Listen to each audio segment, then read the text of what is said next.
Salam tout le monde et bienvenue dans le podcast Muslim Bitcoin. J'ai récemment publié sur la chaîne une série de vidéos consacrées aux scénarios les plus noirs pour Bitcoin. Je me suis volontairement forcé à penser contre moi-même, à intellectualiser toutes les situations qui pourraient potentiellement mener à l'échec de Bitcoin. Alors pourquoi faire ça? Tout simplement pour conserver une forme de discipline intellectuelle, pour ne pas tomber dans un optimisme trop facile ou naïf. Et si vous ne les avez pas vus, je vous invite à aller voir cette série sur les scénarios noirs autour de Bitcoin. C'est vraiment très intéressant et très important pour vous construire une base de compréhension solide sur Bitcoin. Mais aujourd'hui, nous allons faire exactement l'inverse. Nous entamons une nouvelle série et cette fois-ci beaucoup plus optimiste. Une série dans laquelle je vais vous présenter les grandes tendances de fond à moyen et à long terme qui sont déjà en train de se mettre en place et qui pourraient propulser la valeur de Bitcoin à des niveaux extrêmement importants. La toute première tendance que nous allons analyser aujourd'hui est probablement l'une des plus sous-estimées. Une tendance qui pourrait avoir un impact immense, non seulement sur la valeur de Bitcoin, mais aussi sur une part considérable de l'industrie financière mondiale. Cette estimation, ce scénario, c'est celui de l'utilisation du réseau Bitcoin, cette fois-ci comme une infrastructure de base pour les systèmes de paiement. Imaginez un instant, et si demain vous utilisiez le Bitcoin, mais sans même le savoir, sans même le voir ni le remarquer?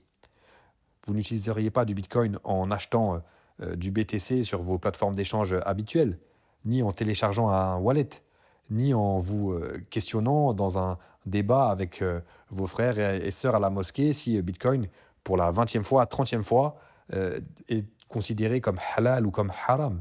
Non, vous utiliseriez du Bitcoin simplement en envoyant de l'argent à un ami, à de la famille, ou alors en payant à la caisse, ou alors en validant un achat sur un e-commerce en ligne. Et oui, parce qu'aujourd'hui, quand vous faites un paiement, vous utilisez forcément une banque ou un service type PayPal ou Visa ou Mastercard. Mais ce que vous voyez, ce n'est peut-être pas ce qui se passe réellement en dessous dans la machine quand vous utilisez toutes ces solutions de paiement. Et le scénario que je propose, c'est si dans quelques années, tous ces systèmes-là que je décris, Visa, PayPal, Mastercard, les banques, reposaient en fait sur le Bitcoin. Bitcoin ne serait pas alors une monnaie visible qui s'échange comme ça véritablement tous les jours, mais serait plutôt une infrastructure invisible sur laquelle tout a été construit. Avant d'aller plus loin dans ce scénario, je voulais vous dire que j'ai écrit un livre, si ces questions vous intéressent, qui parle de monnaie, qui parle de Bitcoin, qui met tout ça en lien avec l'islam. Ce livre s'appelle d'ailleurs Bitcoin est-il obligatoire en islam? Il fait une soixantaine de pages, il se lit très vite et vous donnera vraiment des clés de compréhension essentielles sur ces sujets-là. Donc je vous laisse le lire, il est entièrement gratuit, le lien se trouve en description. Je vous laisse le lire et me dire en commentaire ce que vous en avez pensé. Barakallahu fikoum, je vous remercie d'avance. Maintenant, rentrons dans le sujet du jour. Bitcoin qui viendrait devenir la couche de base de l'industrie des systèmes de paiement. Pour comprendre ce qui pourrait arriver avec Bitcoin, il faut regarder ailleurs. Il faut regarder dans le monde de l'informatique et revenir quelques années en arrière. Nous sommes au début des années 90. À cette époque, l'informatique est dominée par des systèmes propriétaires, des systèmes qui sont fermés, qui sont contrôlés par de très grandes entreprises. Et c'est dans ce contexte qu'un étudiant finlandais, Linus Torvalds, va lancer un projet un petit peu particulier. C'est un projet libre, un projet open source, qui est volontairement accessible à tous, à n'importe qui. Tout le monde peut s'y intéresser et le modifier s'il en a envie. Ce projet, ça s'appelle Linux. Au départ, personne ne prend vraiment ça très au sérieux. Parce que bien sûr, il n'y a pas de marketing, il n'y a pas d'entreprise derrière, il n'y a pas de modèle économique clair. Non, au début, le projet, c'est juste une idée. C'est créer un système d'exploitation qui soit libre, qui soit robuste, qui soit indépendant et puis extrêmement efficace, extrêmement agréable à utiliser. Mais ce qui va faire la force de Linux, ce n'est pas bien sûr sa popularité immédiate, c'est son architecture.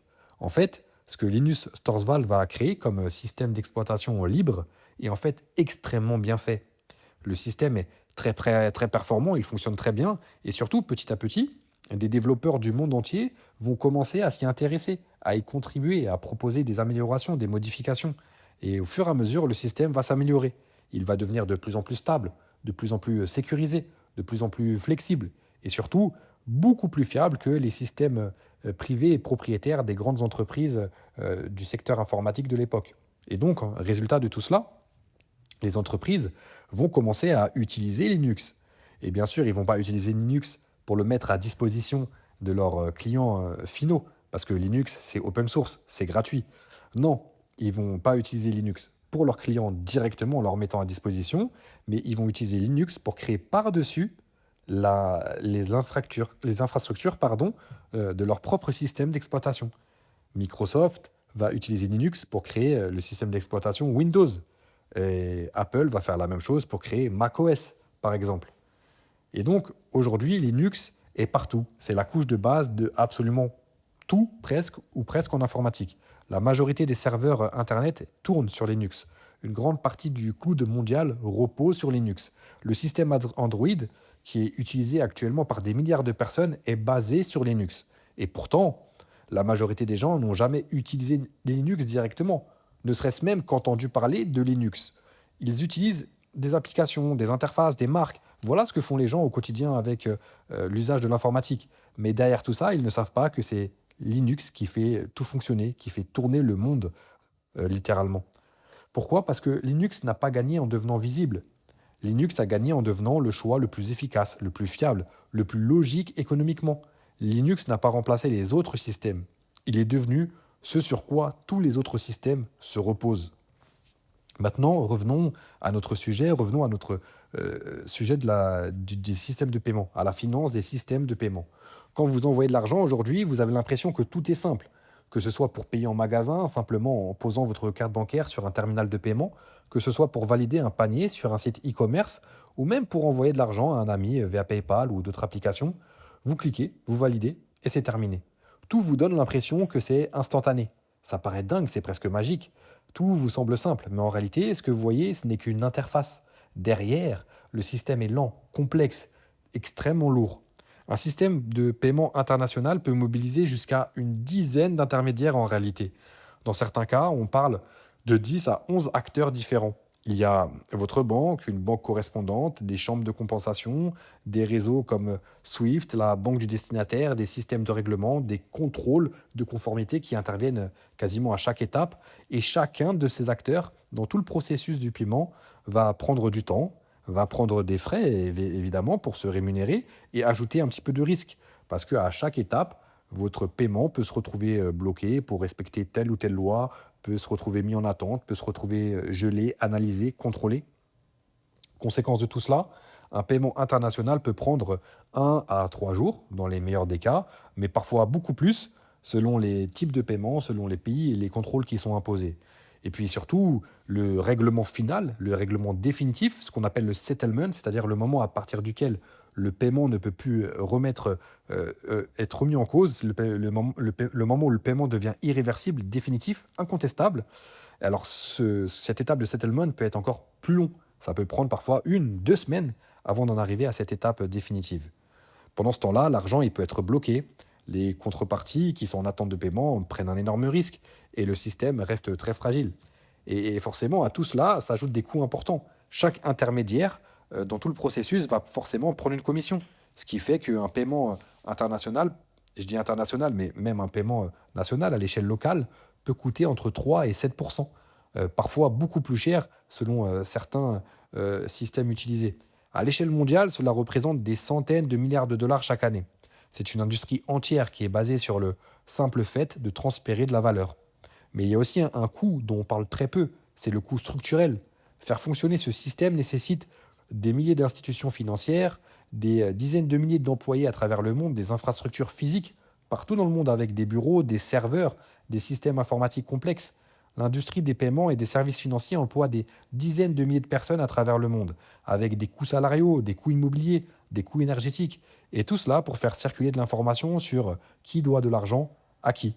Et si on prend du recul, le système actuel, en fait, en analysant, on constate qu'il est lent, qu'il est coûteux, qu'il est complexe, qu'il est dépendant d'intermédiaires, qu'il est vulnérable à la censure. Et puis surtout, il n'est pas optimisé pour un monde global et numérique tel que notre monde actuel. C'est un système qui est hérité du passé. Un système basé sur la confiance entre institutions, qui est basé sur la dette et qui est basé sur des structures centralisées. Dans une perspective musulmane, cela pose des questions profondes, parce que ce système multiplie les intermédiaires, il introduit des formes de dépendance, et surtout, il s'inscrit dans un écosystème où le riba est omniprésent. Pourquoi ça? Parce que pour vous donner l'illusion que vos transactions sont instantanées, alors qu'en réalité, comme on vient de le voir, elles sont très lentes et extrêmement complexes, Eh bien, de nombreux services proposent aux commerçants ou aux destinataires de paiement de recevoir leurs fonds immédiatement. Mais en échange de quoi? De frais supplémentaires. En réalité, ce qui se passe, c'est qu'on vous avance de l'argent, c'est une forme de crédit déguisé, un emprunt avec un coût. Et ce coût, dans beaucoup de cas, s'apparente à une forme de riva. Ce qui nous amène à une question essentielle. Peut-on construire un système de paiement plus simple, plus direct, plus juste, plus efficace humainement, énergétiquement, économiquement? Et c'est précisément là que Bitcoin entre en jeu. Parce que Bitcoin ne cherche pas à améliorer ce système. Il le contourne complètement. Bitcoin est souvent présenté comme un actif spéculatif, une réserve de valeur, une alternative à l'or. Mais c'est très réducteur. Bitcoin, avant tout, c'est un système de règlement global, comme le titre du document, le white paper sur lequel il a été présenté pour la première fois, qui s'intitulait A Peer-to-Peer Electronic Cash System, un réseau de paiement électronique de pair à pair. C'est un système qui permet avant tout de transférer de la valeur, sans aucun intermédiaire, sans autorisation, sans frontières, avec une finalité forte et surtout un système entièrement neutre. Contrairement au réseau traditionnel, Bitcoin ne discrimine pas, ni selon votre pays, ni selon votre statut, ni selon votre identité. Dans un paiement Bitcoin, il n'y a pas 12 intermédiaires qui, chacun, à un moment donné, vont devoir respecter une réglementation, une loi, et qui fait que si vous n'êtes pas du bon pays, si vous n'êtes pas de la bonne catégorie, peut voir votre transaction bloquée, confisquée, gelée. Et d'autant plus avec des solutions encore plus rapides, comme le Lightning Network, Bitcoin devient même instantané, encore plus rapide que les réseaux Visa, Mastercard, etc. Il devient encore moins coûteux et il devient scalable, démultipliable de manière très importante. Et ça change complètement la donne. Comparer Bitcoin au système de paiement traditionnel, c'est comme essayer de comparer une deux chevaux avec une Formule 1. Ça n'a rien à voir. Et bien évidemment, les grands acteurs de cette industrie ne sont pas stupides. Ils l'ont très bien compris ça, ils l'ont vu, ils l'ont analysé. Ils commencent déjà à expérimenter, à tester, à intégrer progressivement Bitcoin dans leur processus. Petit à petit, pas par pur intérêt idéologique, pas parce que la vision de Bitcoin les transcende et qu'ils la trouvent magnifique. Non, non, non, non. C'est par pur intérêt économique. Ces entreprises vont se délester, se débarrasser de toute leur infrastructure lourde et coûteuse, de tous leurs bureaux, leurs employés, de tous leurs serveurs qui coûtent une fortune, pour s'appuyer maintenant sur un réseau ouvert, incensurable et extrêmement efficace et infiniment moins cher qu'est le réseau Bitcoin. Pour l'instant, la plupart en sont encore au stade de l'expérimentation, mais imaginons un scénario simple. Vous ouvrez votre application bancaire ou votre compte PayPal, vous envoyez de l'argent à quelqu'un à l'autre bout du monde. Pour vous, sur l'application, dans votre usage habituel, rien n'a changé. L'interface est identique, l'expérience est fluide et même agréable, mais en réalité, en dessous, dans la plomberie, dans la mécanique financière, le transfert a été exécuté via Bitcoin et pas en passant par 12 intermédiaires. Pourquoi? Parce que pour ces entreprises, c'est moins cher, c'est plus rapide, c'est plus fiable, c'est global et c'est incensurable. Exactement, en fait, comme les entreprises technologiques ont adopté Linux par le passé dans le monde informatique, non pas par idéologie, mais par efficacité, eh bien, les entreprises dans les industries de paiement adopteront Bitcoin. Tout comme Linux n'a pas remplacé Windows, Linux est devenu ce sur quoi Windows se repose. Eh bien, les Bitcoin ne remplacera pas forcément les systèmes de paiement, mais ça deviendra la couche sur laquelle les systèmes de paiement se reposent. Et c'est ici que les choses deviennent vraiment intéressantes. Parce que si ce scénario se réalise, alors la croissance de Bitcoin ne viendra pas uniquement des petits investisseurs, des particuliers comme vous et moi qui accumulons du Bitcoin chaque mois en faisant leur gentil DCA, ou même des États qui voudraient se constituer des réserves de Bitcoin. Non, la croissance de Bitcoin pourrait venir de cette industrie énorme des transferts et des moyens de paiement. C'est une industrie gigantesque avec des milliards et des milliards de dollars qui circulent chaque jour. Et si même une petite partie de ces flux de dollars quotidiens passe par le réseau Bitcoin, alors la demande pour la liquidité, pour la sécurité du réseau, pour son infrastructure va mécaniquement exploser, mécaniquement exploser à la hausse. Et cette demande, elle est structurelle, elle est durable, elle est constante, elle est indépendante des flux de marché, des opinions politiques, des crises. Il y aura toujours, toujours, toujours une industrie des paiements à l'échelle mondiale qui fait passer des flux monétaires extrêmement importants, sans que cela ne soit influencé par des éléments extérieurs. Et donc, la conclusion de ça, c'est que Bitcoin ne gagnera peut-être pas, comme beaucoup l'imaginent, en devenant la monnaie que tout le monde utilise au quotidien. Mais il pourrait devenir quelque chose de, en fait, beaucoup plus profond. Bitcoin pourrait devenir une infrastructure, l'infrastructure monétaire, comme Linux est devenu l'infrastructure de l'informatique. C'est invisible pour la majorité des gens, mais ça deviendrait indispensable, même vital pour tout le monde. Et dans ce scénario, Bitcoin ne dépend plus de l'adoption consciente des individus. Il devient le système sur lequel se repose le monde entier. Cela pose aussi une question importante dans une perspective musulmane. Qu'est-ce qu'un système de paiement juste? Ça doit être La réponse est simple, ça doit être un système transparent, sans oppression, sans riba, sans manipulation, et si sans réelle initiative globale au sein de la communauté musulmane, sans qu'on ait besoin de faire des efforts coordonnés pour construire un système financier conforme à nos valeurs, un système de paiement conforme à nos valeurs, Bitcoin n'était pas déjà en train de s'imposer et de créer ce système de paiement adapté pour nous en tant que musulmans? Est-il en train de s'introduire progressivement dans cette industrie mondiale des paiements et de devenir discrètement, presque silencieusement, le moyen de paiement le plus éthique qui soit?